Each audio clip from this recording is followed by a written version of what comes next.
Selamat pagi teman-teman. Di sini saya mau menjelaskan model pembelajaran yang saya buat di kelas 11 TKR 1 teman-teman, yaitu 11 teknik kendaraan ringan pada pelajaran perawatan kopling teman-teman. Jadi ini adalah saya menggunakan model pembelajaran walking poster, di mana setiap siswa dibagi ke dalam beberapa kelompok.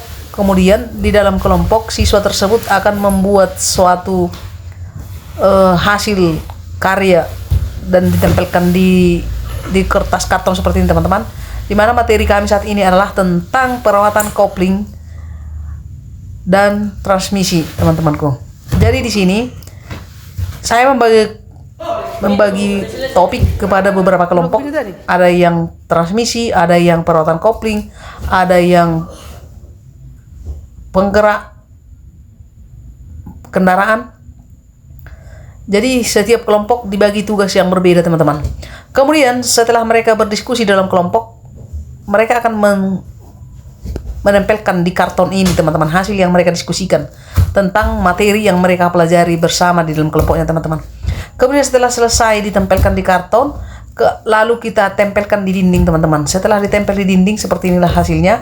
Tiap kelompok menempelkan hasil kelompoknya di dinding teman-teman, dan di sekitar kelas ini teman-teman, di sekitar kelas belajar ini. Jadi setiap kelompok menempelkan hasilnya masing-masing dan mereka akan membacanya lagi di dinding ini teman-teman. Inilah kegiatan siswa menempelkan hasil karyanya di dinding kelas teman-temanku. Jadi setelah itu setiap kelompok akan bergilir membaca setiap hasil kelompok lain. Jadi misalnya kelompok 1 membaca punya kelompok 2, lanjut ke kelompok 3, ke kelompok 4, ke kelompok 5, seperti itu teman-teman. Dan kelompok lain juga seperti itu.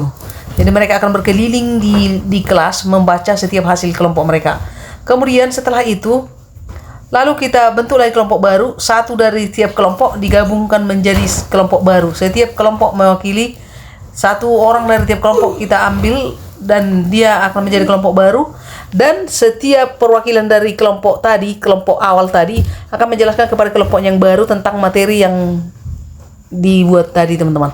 Jadi materi untuk kelompok baru ini sudah berbeda. Jadi siapa tim ahli di kelompok baru adalah kelompok yang asalnya dari kelompok itu terdahulu, seperti itu teman-teman. Awalnya dulu mungkin misalnya dia di kelompok 1, dia akan kita lanjutkan, dia nanti akan berkolaborasi dengan kelompok-kelompok lain. Jadi dialah menjelaskan tentang hasil pembahasan dari kelompok 1 tadi ke kelompok barunya ini, seperti itu. Setelah itu mereka akan tampil di depan mengutarakan hasil dari kelompok mereka teman-teman. Seperti itulah teman-teman kegiatan pembelajarannya. Kemudian setelah itu kita akan membuat berupa tes dengan cara saya membagikan link Google Form kepada anak-anak dan mereka akan mengerjakannya teman-teman di komputer teman-teman. Seperti itulah teman-teman pembelajarannya. Sekian dan terima kasih. Tetap semangat. Horas.